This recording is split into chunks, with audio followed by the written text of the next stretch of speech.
Hello friends, स्वागत है आप लोगों का हमारे यूट्यूब चैनल आर के जी क्लासेस में। तो दोस्तों, आप लोगों के लिए एक नई खुशखबरी है कि इंडियन कोस्ट गार्ड जो है, इसकी वैकेंसी नाविक जीडी एंड डीबी एंड यांत्रिक, इन तीनों की वैकेंसी आ गई है। यहाँ पर है जीडी का, ये हो गया डीबी का और ये हो गया यांत्रिक का। ये स्टार्ट कब से है और कब तक लास्ट डेट है, इस वीडियो में हम पूरा डिस्कस करने वाले हैं। एग्जाम पैटर्न क्या रहेगा, क्या क्या सब्जेक्ट रहेंगे, क्या क्वालिफिकेशन रहेगी, इस सभी के बारे में हम टोटल इस वीडियो में बात करने वाले हैं। ठीक फ्रेंड्स, तो चलिए फ्रेंड्स, हम आगे की ओर बात करते हैं। इससे पहले अगर आपने हमारे चैनल को सब्सक्राइब नहीं किया है तो प्लीज़ सब्सक्राइब कर लीजिए और बेल आइकन को प्रेस कर लीजिए, ताकि अगले वाली वीडियो में कैसा फॉर्म भरा जाएगा ये हम आपको बता देंगे और इसका नोटिफिकेशन तुरंत आपके पास पहुंच जाएगा। तो चलिए दोस्तों, आगे हम देखते हैं कैसे कैसे क्या क्या रहेगा। सबसे पहले फ्रेंड्स, हम यहाँ पर देखते हैं एजुकेशन क्वालिफिकेशन। ये क्या होता है, यहाँ पर दिया है, यहाँ पर एजुकेशनल क्वालिफिकेशन नाविक जीडी यानी जनरल ड्यूटी में आप 10+2 पास्ड होने चाहिए मैथ एंड फिजिक्स से। ठीक, कोई भी रिकॉग्नाइज बोर्ड से, यूपी बोर्ड हो गया, सीबीएसई बोर्ड हो गया और ऐसे स्टेट बोर्ड कोई भी हो सकता है। और फिर डीबी में आप क्या भर सकते हैं, 10th पास वाले ही इसको फिल कर सकते हैं, 12th दोनों फिल कर सकते हैं। यांत्रिक में वही लोग कर सकते हैं जैसे जो लोग बीटेक किए हों या डिप्लोमा किए हों मैकेनिकल, इलेक्ट्रिकल या इलेक्ट्रॉनिक्स से। इसके आगे हम देखते हैं, इसमें सबसे पहले क्या क्या बैकग्राउंड रहेगा, इलेक्ट्रिक इंजीनियरिंग में, मैकेनिकल इंजीनियरिंग में या इलेक्ट्रॉनिक्स में। ठीक, तो यहाँ पर आप लोग देखिए यहाँ पर क्या क्या बैकग्राउंड है, क्या क्या इसमें है। ठीक, तो इसके आगे हम देखते हैं एज लिमिट के बारे में। ये बहुत से स्टूडेंट को डाउट रहता है कि इसमें एज लिमिट क्या रहेगा। तो हम आपको बता दे रहे हैं कि कोई भी स्टूडेंट हो, या वो जीडी का हो या डीबी का एंड यांत्रिक का हो, उसका जो मिनिमम एज है वो 18 ईयर्स से मैक्सिमम एज 22 ईयर्स का होना चाहिए। और फिर यहाँ पर साफ साफ लिखा है कि जीडी एंड डीबी एंड यांत्रिक में जो एज होना चाहिए, यानी 1 मई 2001 से 30 अप्रैल 2005 से। और यहाँ पर देखिए फ्रेंड्स क्या लिखा है, बोथ डेट्स इंक्लूसिव। जो इन दोनों के बीच में अगर आपका डेट बर्थ आ रहा है तो भी आप फिल कर सकते हैं इस फॉर्म को, अन्यथा नहीं। और फिर फ्रेंड्स यहाँ पर एक और बात है, नोट में दिया गया है, यहाँ पर आप देख सकते हैं, यहाँ पर upper age relaxation of 5 years ST या एसटी कैंडिडेट को मिल सकता है। ओबीसी को non creamy candidate is applicable only if post are reserve for them. ST SC ही को यहाँ पर मिल सकता है 5, और ओबीसी को यहाँ पर 3 ईयर का रिलैक्सेशन एज मिल सकता है। तो इसके आगे हम डिस्कस करते हैं वैकेंसी, यानी वैकेंसी इसकी क्या है। ठीक, तो यहाँ पर साफ साफ लिखा है पोस्ट, ये है कैटेगरी, ये जनरल का हो गया, ईडब्ल्यूएस का, OBC, SC, sorry friends, ST and SC. Total post यहाँ पर दिया है, एक एक करके हम देखते हैं। सबसे पहले यहाँ पर है जीडी की। जीडी में जो जनरल का है वो 87 सीट है, यानी पोस्ट है। ईडब्ल्यूएस का 23 है, ओबीसी का 48 है, एसटी का 32 है, एससी का 35। टोटल मिलाकर जीडी में जो वैकेंसी है वो है 225। इसी टाइप में नाविक डीबी में जो वैकेंसी है वो है 40। और मैकेनिकल, यांत्रिक मैकेनिकल में जो है वो है 16, एंड यांत्रिक इलेक्ट्रिकल में है वो 10 पोस्ट है, और देन यांत्रिक इलेक्ट्रॉनिक्स में है वो 9 पोस्ट है। और यहाँ पर आप देख सकते हैं SC, ST, OBC, EWS and general में। ठीक फ्रेंड्स, आई होप यहाँ तक आपको समझ में आ गया होगा। नेक्स्ट बात करने वाले हैं हम यहाँ पर सिलेक्शन प्रोड्यूसर क्या होगा इसका। ठीक फ्रेंड्स, इसका सिलेक्शन प्रोड्यूसर क्या होगा, सबसे पहले यहाँ पर देखेंगे सिलेक्शन प्रोड्यूसर। सबसे पहले यहाँ पर क्या होगा, आप रिटन एग्ज़ाम को क्वालिफाई करते हैं और हम इसमें अलग अलग क्राइटेरिया भी होता है, जैसे जीडी एंड डीबी में। तो हम वहाँ पर देखने वाले हैं सबसे पहले यहाँ पर stage 1, stage 1 written examination and document verification. Stage first के लिए आपका डॉक्यूमेंट वेरिफिकेशन, वहाँ पर आपको रिटन एग्ज़ाम देना पड़ेगा। ठीक, उसके आगे क्या होता है, यहाँ पर बायोमेट्रिक रिकॉर्डिंग होती है आपकी, वहाँ पर बायोमेट्रिक रिकॉर्डिंग भी होती है। ये कि इसलिए होता है कि आप स्टेज फर्स्ट को अगर क्वालिफाई कर ले जाते हैं तो जब आप स्टेज सेकंड के लिए बुलाए जाते हैं तब वहाँ पर जो आपका एडमिट कार्ड है स्टेज फर्स्ट का वो वहाँ पर वैलिड रहता है। अन्यथा अगर आपके पास वो एडमिट कार्ड खो जाता है तो आप स्टेज सेकंड के लिए नॉट क्वालिफाई कहलाएंगे।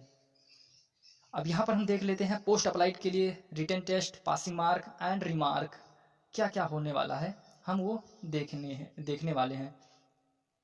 तो सबसे पहले इसमें देखेंगे post applied, written test, passing mark and the remarks. ठीक, तो सबसे पहले डीबी का जो सेक्शन ए है इसमें डीबी यानी नाविक जो डोमेस्टिक ब्रांच वाले स्टूडेंट हैं या कैंडिडेट हैं उनको पासिंग मार्क लाना है 30। किसी किसी लाना, वो ओबीसी के हों, ईडब्ल्यूएस के हों या यूआर के हों।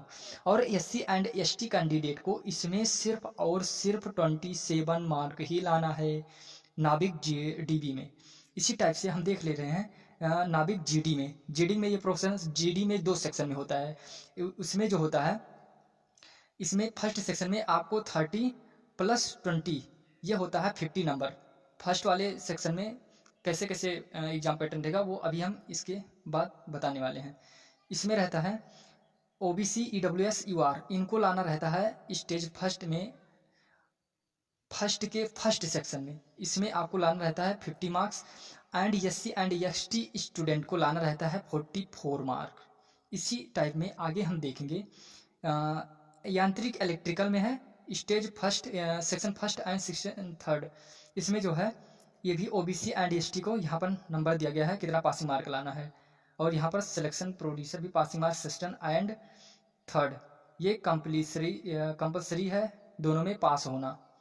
इसी टाइप से इलेक्ट्रॉनिक्स में देखेंगे इसमें सेक्शन 1 एंड 4 इसमें भी ये इसी टाइप में नंबर होते हैं और 1 एंड 4 को सेपरेट यानी दोनों को करना कंपलसरी है, अन्यथा आप अनक्वालिफाइड माने जाएंगे या अनअटेम्प्टेड माने जाएंगे। इसी टाइम में आगे हम देखेंगे यहाँ पर क्या लिखा है यहाँ पर the details of various section of written exam are as follows. कैसे कैसे क्या क्या पेपर होगा सेक्शन 1, सेक्शन 2 एंड सेक्शन 3 में एंड सेक्शन 4 में, तो यहाँ पर हम आपको बताने वाले हैं। तो सबसे पहले हम देखते हैं सेक्शन फर्स्ट या सेक्शन 1 में। तो जो सेक्शन 1 में पेपर होगा उसमें होगा मैक्सिमम मार्क होगा 60 का, उसमें से आपको टाइम जो मिलेगा वो 45 मिनट मिलेगा और टोटल नंबर ऑफ क्वेश्चन जो होंगे वो 60 क्वेश्चन होगा। और 60 क्वेश्चन किस किस टाइप के होंगे वो हम यहाँ पर डिस्कस करने वाले हैं। सबसे पहले यहाँ पर जो मैथ का होगा, मैथ में आपका होगा 20 नंबर का, साइंस में होगा 10 नंबर का एंड इंग्लिश में होगा 15, रीजनिंग का 10 और जीके का 5 क्वेश्चन। इस टोटल को हम करेंगे, इन सभी को टोटल करेंगे तो आएगा 60 क्वेश्चन 60 मार्क का। इसी टाइम में पासिंग मार्क क्या रहता है तो हम आपको ऊपर ही बता चुके हैं। ओबीसी ईडब्ल्यूएस यूआर इन सभी को लाना रहता है 30 mark passing mark and other category को यानी एससी एंड एसटी को लाना होता है 27। और ये जो सिलेबस होगा ये क्लास 10th बेस्ड होगा। इसी टाइम में सेक्शन सेकंड हम बात करने वाले हैं। इसमें आपको मैक्सिमम मार्क रहता है 50 और टाइम आपको दिया रहता है 30 minute and total number of question जो होते हैं वो 50 होता है। इसमें मैथ के 25 एंड फिजिक्स के 25 ये क्वेश्चन पूछे जाते हैं। और इसमें जो ओबीसी, ईडब्ल्यूएस और यूआर कैटेगरी है इन सभी को लाना रहता है 20 नंबर एंड अदर कैटेगरी को लाना रहता है यानी एससी एंड एसटी कैंडिडेट को 17 मार्क ही लाना रहता है। और फिर ये जो सिलेबस है ये बेस्ड रहता है class 12th math and physics syllabus पर। इसी टाइम में हम आगे बात करते हैं, यह है सेक्शन थर्ड। सेक्शन थर्ड में क्या होता है, ये मैक्सिमम मार्क होता है 50 का, टाइम आपको मिलता है 30 minute, number of question 50। Electrical engineering में 50 क्वेश्चन आते हैं। और यहाँ से आपको ओबीसी, ईडब्ल्यूएस, यूआर को जो लाना रहता है ये 20 ही क्वेश्चन या 20 ही नंबर लाना पड़ता है एंड अदर कैटेगरी को 70 नंबर। और इसमें जो है आपका जो सिलेबस रहेगा वो रहेगा इसमें diploma level electrical engineering syllabus, इसी पर आपको बेस्ड रहेगा। इसी टाइप की बात करने वाले हैं सेक्शन नंबर 4 के बारे में। सेक्शन नंबर 4 क्या है, सेक्शन नंबर 4 ये है मैक्सिमम मार्क होगा 50 का, नंबर ऑफ क्वेश्चन 50 रहेंगे और टाइम टोटल आपको मिलेगा 30 minute. Electronic engineering total 50 question. EWS, OBC and UR को 20 क्वेश्चन यानी कि 20 नंबर पासिंग मार्क रहता है। अदर कैटेगरी यानी एससी एंड एसटी को 17 मार्क लाना कंपलसरी है। और फिर यहाँ पर इसका जो सिलेबस रहेगा वो डिप्लोमा लेवल या इलेक्ट्रॉनिक्स इंजीनियरिंग एंड इसी सिलेबस पर रहेगा। देन आगे हम बात करने वाले हैं सेक्शन नंबर 5। क्या है सेक्शन नंबर 5? सेक्शन नंबर 5 में भी 50 क्वेश्चन रहता है, 30 मिनट ही मिलता है आपको, और फिर टोटल नंबर ऑफ क्वेश्चन 50 ही रहते हैं। मैकेनिकल इंजीनियरिंग, इस पर आपको 50 क्वेश्चन आएंगे आपके पेपर में, और फिर इसका जो पासिंग मार्क रहता है वो 20 क्वेश्चन OBC EWS UR को लाना पड़ता है, और अदर कैटेगरी यानी SC एंड ST कैंडिडेट को 17 मार्क पासिंग मार्क आना चाहिए। और इसका जो लेवल है वो diploma level mechanical engineering syllabus पर ही डिपेंड है। तो आई होप फ्रेंड्स आपको यहाँ तक ये अच्छे से समझ में आ गया होगा। देन हम आगे बात करते हैं। तो यहाँ पर नोट में आप देखेंगे सबसे पहले the question paper for section first, second, third, fourth and fifth will be objective type with 4 option. आपका जो ये पेपर होगा 5 सेक्शन में होगा, और आपको किस किस सब सेक्शन में कौन कौन से पोस्ट में कौन कौन सा सेक्शन रहेगा वो हम आपको ऊपर ही बता चुके हैं। तो आई होप आपको दोबारा बताने की कोई आवश्यकता नहीं है। तो इसके आगे देखते हैं।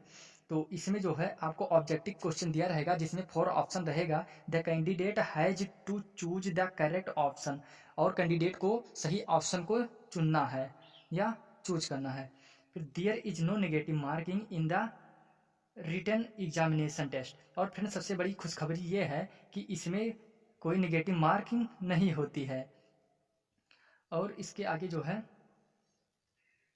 AB टाइप का पॉइंट नंबर AB जो है tie breaking rule in merit in case of 2 or more candidate having the same mark in stage first, यानी जो कैंडिडेट पास होते हैं फर्स्ट स्टेज में, then the tie will be broken in step as follows, और फिर उन्हें जो है अगले स्टेज के लिए बुलाया जाता है। अगर आप स्टेज फर्स्ट में ही फेल हो जाते हैं तो आपको स्टेज सेकंड के लिए नहीं बुलाया जाता, क्योंकि आप फर्स्ट में ही अनक्वालिफाइड हैं तो सेकंड के लिए कैसे एग्जाम दे सकते हैं। तो आई होप फ्रेंड्स आपको ये वीडियो पसंद आया होगा, तो प्लीज़ लाइक करिए और सब्सक्राइब करिए, और अपने दोस्तों के पास भी शेयर करिए। और फ्रेंड्स बेल आइकन को प्रेस करना मत भूलिएगा, क्योंकि जब भी इसका डेट शुरू होगा 8, इसका आपको डेट जहाँ तक नहीं बताए होंगे उसके लिए सॉरी फ्रेंड, हम आपको इसका डेट भी बता रहे हैं। ये आवेदन 8 सितंबर 2022 से शुरू है, ठीक फ्रेंड, और लास्ट डेट जहाँ तक इसका है 22/9/2022 तक, यहाँ तक इसका लास्ट डेट है। तो जैसे ही इसका एप्लीकेशन फॉर्म शुरू होगा उस पर भी हम एक वीडियो बना देंगे, जिससे आपको कोई प्रॉब्लम नहीं होगा फॉर्म फिल करने में। एंड देन उसके बाद हम आपको इम्पॉर्टेंट मैसेज देते ही रहेंगे, जैसे एडमिट कार्ड कब आएगा, एग्ज़ाम कब होगा, एग्ज़ाम के पहले क्या क्या पढ़ना होगा, जिससे हम आसानी से अच्छे नंबर ला सकते हैं और देन हम अपने देश के लिए कुछ कर सकते हैं। तो चलिए फ्रेंड्स, तब तक हम आपसे नेक्स्ट वीडियो में मिलते हैं। तब तक के लिए जय हिंद, वंदे मातरम।